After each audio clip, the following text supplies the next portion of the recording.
السلام عليكم ورحمة الله وبركاته.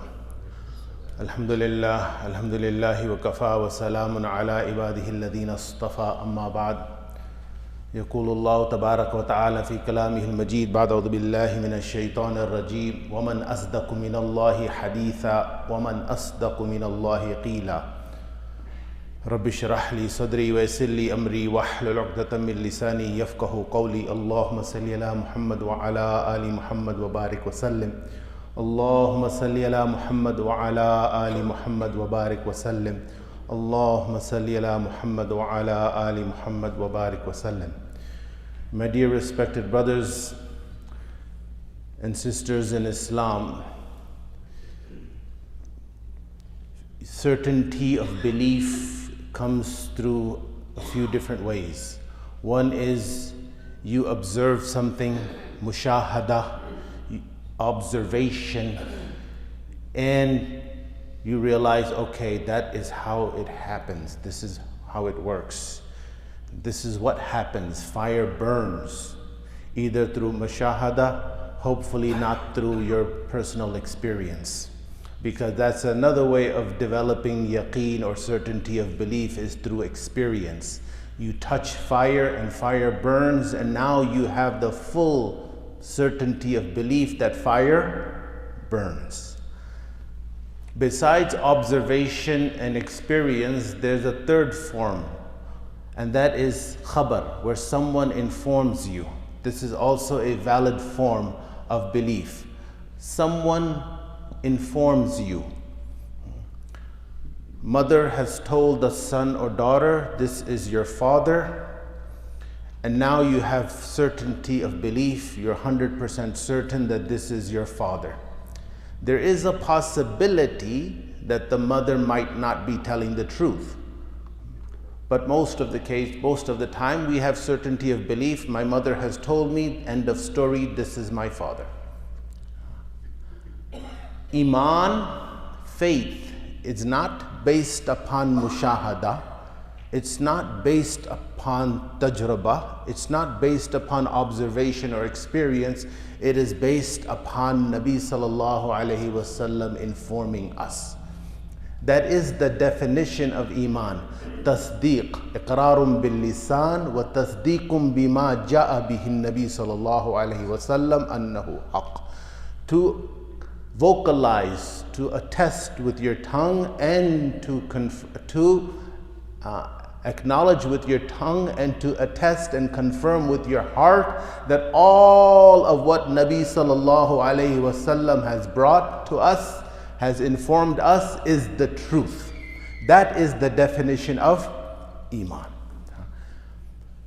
We believe that this is the Quran. Why? Because Nabi sallallahu alayhi wasallam has informed us. We believe in the mughayyabat, in the ghaib, because Nabi sallallahu alayhi wasallam has informed us. And this belief in khabr as-sadiq, because Nabi sallallahu alayhi wasallam is the most truthful person on the planet, to believe in what he has told us is the definition of Iman. More over and above our observation and experience, because our eyes can deceive us. This is key. Our eyes can deceive us. Eyes do play a trick. You have optical illusion. But what Nabi sallallahu alayhi wasallam has told us cannot be false. A person, he sees water in the distance, in the desert, he thinks it is water, it's a mirage, it's an optical illusion, it's not water. A person is sitting on a train and the train next to him starts moving. He thinks that his train is moving, even though his train has not moved a single inch. Eyes can deceive us, but what Nabi sallallahu alaihi wasallam has told us is 100% true. That is the requirement of Iman. One Sahabi, akhrajahu الشيخان عن أبي سعيد الخدري رضي الله عنه أن رجلا جاء إلى رسول الله صلى الله عليه وسلم, mentioned in both Bukhari and Muslim, that a man came to Nabi sallallahu alayhi wasallam, فقال إن أخي استطلق بطنه my brother, his stomach is running. In other words, he has a stomach flu. Nabi sallallahu alayhi wasallam said, Isqihi asal, give him honey to drink. So فَذَهَبَ فَسَقَاهُ عَسَلًا ثُمَّ قَالَ, he gave his brother honey to drink. He came back and he told Nabi sallallahu alayhi wasallam, مَا زَادَهُ إِلَّا إِسْتِطْلَاقًا, his stomach flu has gotten worse, hasn't gotten any better. Nabi sallallahu alayhi wasallam gave him the same instruction, Isqihi asal.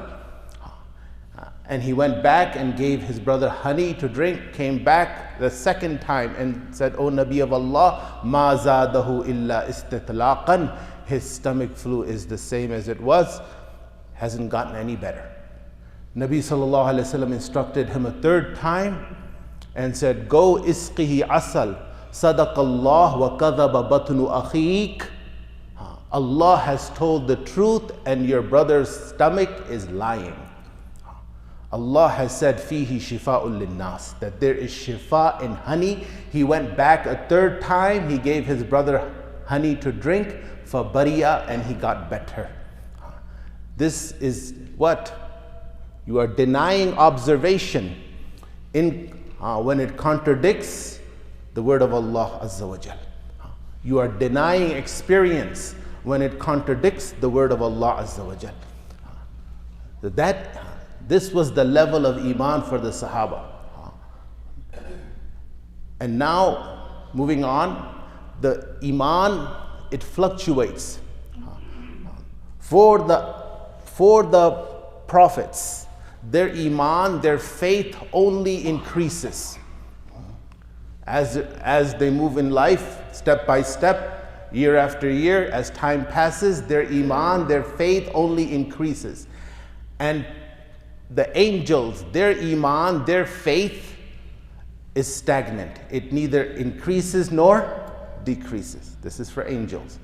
And for human beings, it fluctuates. It goes up and it goes down. It goes up, it goes down. Coming to Musa alayhi salam, when he first experienced his stick turning into a snake, when he was instructed, وَمَا تِلْكَ بِيَمِينِكَ يَا مُوسَى, what is in your hand, O Musa?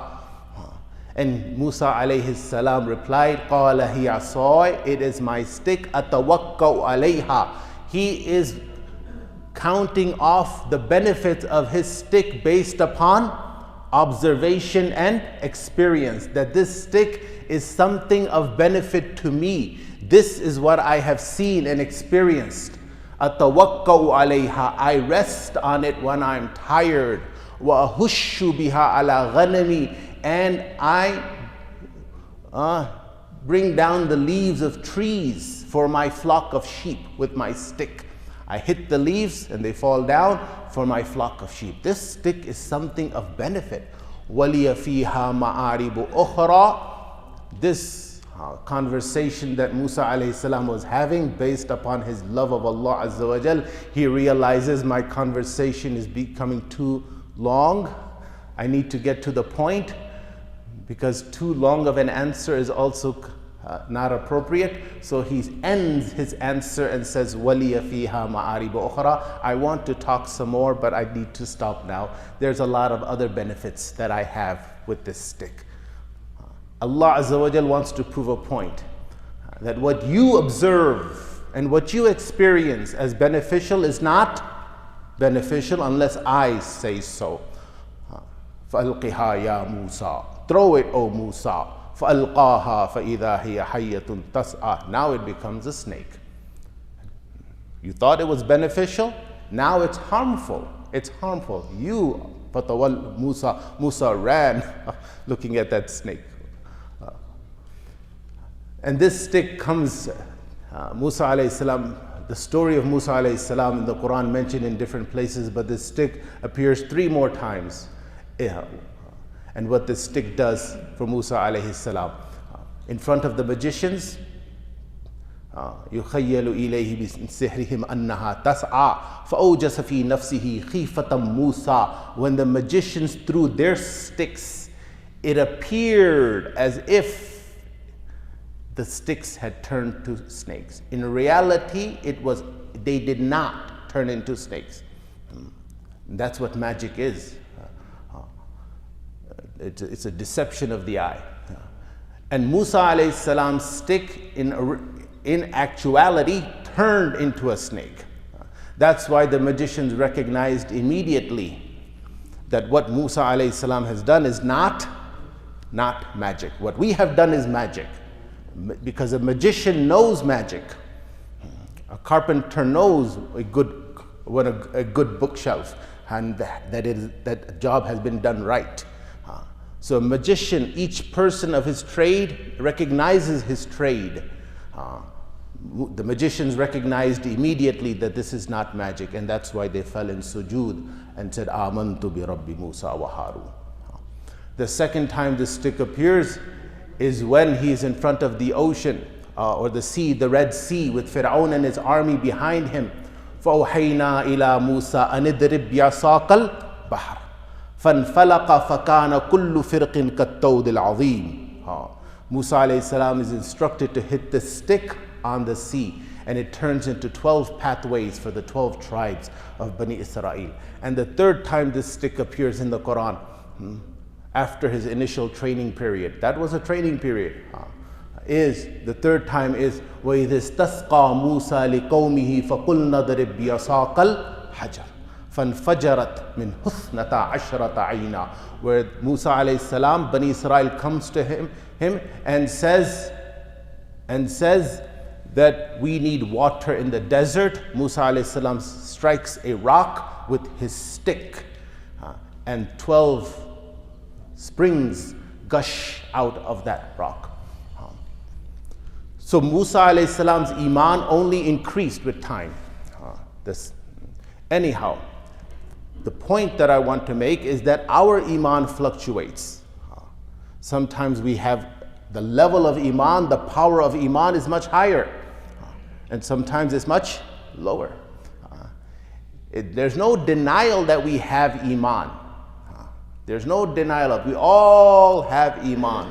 The question is the power of that Iman. What is the power of that Iman? A lawnmower has an engine. That engine has power. Yes or no? A motorcycle has an engine. Has power or no? A car has an engine. An 18-wheeler truck has an engine.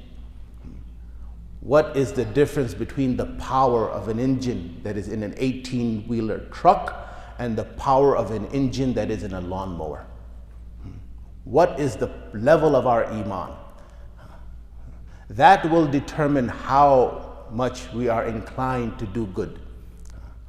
Otherwise, the hadiths are there. This is the million-dollar question.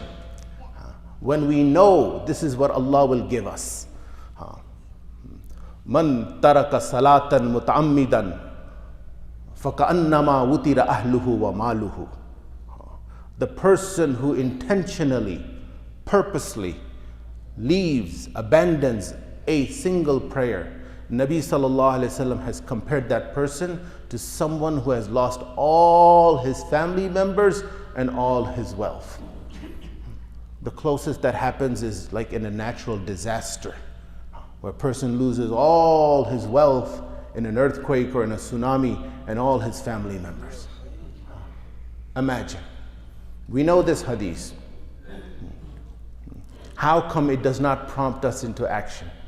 It's the level of Iman, the power of Iman. Man qara'a ayat al-kursi dubura salat al-maktuba. The person who recites ayat al-kursi after a fard prayer, then فَهُوَ فِي ذِمَّةِ اللَّهِ إِلَى الصَّلَاةِ الْأُخْرَى. He is in the protection of Allah till the next prayer. Imagine. Allah's protection. Either one of two things. Either we don't know. We don't know. But once we know, if it's not compelling us, that means our Iman does not have that power. It has power, but it has the power of a lawnmower. Doesn't have that power to put us onto the path of action. بَشِّرِ الْمَشَّائِينَ في الظلم إلى المساجد بالنور التام يوم القيامة. Give glad tidings to the person who walks to the masjid, or in our case, who drives to the masjid during the evening hours, during the dark hours, whether it is for a Fajr prayer or Isha prayer, of complete light on the Day of Judgment. Complete light. Nur, light on the Day of Judgment. What we all need. That level of belief, if we have that power of Iman, then how come it is not compelling us into action? Man aada maridan, the person who visits a sick person in the morning, salla alayhi sab'una alfa malak hatta yumsi, 70,000 angels will pray for this person till evening. And if you visit a sick person in the evening, salla alayhi sab'una alfa malak hatta yusbih, 70,000 angels will make dua for you in the morning. We know of a Muslim brother who is sick, but we don't go visit him. What's the reason? Is our Iman strong enough? Maybe not. Maybe it is. Nabi sallallahu alayhi wa sallam has said, Man shahid al-janaza hatta yusalla alayh falahu qirat, wa man shahidaha hatta tudfan falahu qiratan. The person who attends the salatul janaza, the funeral prayer, the 4 takbir, then he will get 1 qirat in reward. And the person who attends the salatul janaza and attends the burial, the actual burial, then he gets 2 qirat. The Sahaba, they asked, what is qirat, O Nabi of Allah? Nabi sallallahu alayhi wa sallam replied, Mathalul jabalayn al-'azimayn, 2 humongous mountains. 1 qirat is comparable to 1 humongous mountain. Do we know the reward? Yes. Do we show up for the janazah prayer? So what is the root cause? The root cause is the power of our Iman. The power of our Iman. The more Iman we have, the level of Iman, we do have Iman. Our Iman is strong enough sometimes to save us from certain sins, but not strong enough to save us from other sins. It is strong enough to compel us to do some good deeds, but not strong enough to compel us to do other good deeds. Iman is a huge topic. I've just covered one small snippet of Iman, the level of Iman. May Allah Azza wa Jal increase all our Iman and compel us to do good deeds, mashallah. Please pray your sunnah.